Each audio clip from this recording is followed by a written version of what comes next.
Saya, Juit SPD, calon guru penggerak Angkatan 5 Kabupaten Sumedang,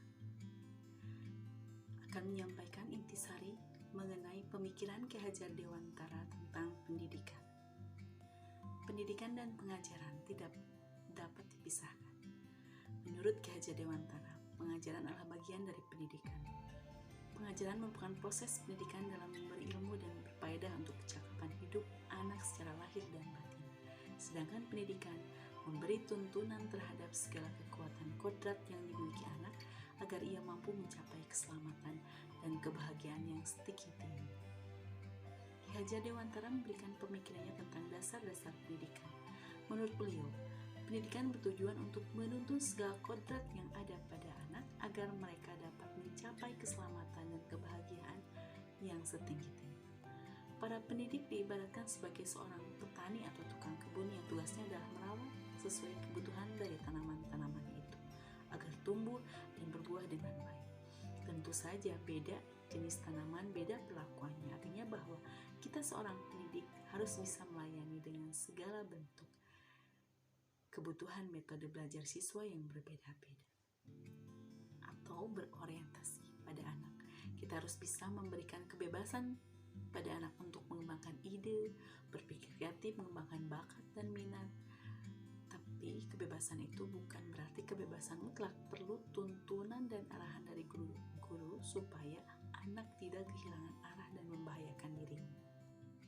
Ki Hajar Dewantara juga mengingatkan para pendidik untuk tetap terbuka dan mengikuti perkembangan zaman yang ada, namun tidak semua yang baru itu baik. Jadi perlu diselaraskan dulu. Indonesia juga memiliki potensi kultural yang dapat dijadikan sebagai sumber belajar. Beliau menjelaskan bahwa dasar pendidikan anak berhubungan dengan kodrat alam dan kodrat zaman. Kodrat alam berkaitan dengan sifat dan bentuk lingkungan di mana anak berada, sedangkan kodrat zaman berkaitan dengan isi dan irama. Artinya bahwa setiap anak sudah membawa sifat atau karakternya masing-masing. Jadi sebagai guru, kita tidak bisa menghapus sifat dasar tadi. Yang bisa kita lakukan adalah dengan menunjukkan dan membimbing mereka agar muncul sifat-sifat baiknya sehingga dapat menutupi sifat-sifat jelek. Ada beberapa nilai atau perilaku yang dibutuhkan saya sebagai seorang pendidik atau sebagai guru pembelajar. Apa saja? Pertama adalah berpikir terbuka, kemudian ketertarikan akan minat dan cara pandang baru, kemudian rasa ingin tahu yang besar, penggalian dan pencarian makna dalam mengatur pembelajaran di kelas, keberanian, percaya diri, dan tentunya perhatian terhadap murid-murid. Perilaku tersebut harus tertanam pada seorang guru, pendidik, pembelajar. Karena guru adalah role model untuk anak didiknya.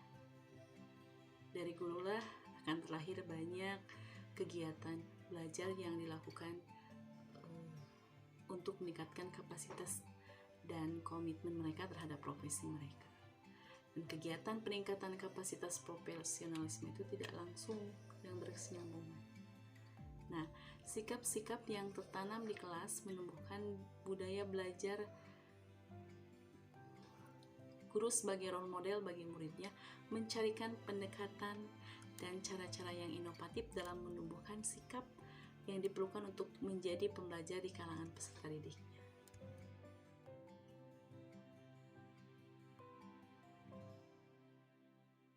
Selain itu, diperlukan juga kerjasama, semangat berbagi, interaksi, dan komunikasi dengan pihak lain yang tidak hanya untuk meningkatkan kemampuan profesionalisme seorang guru tersebut.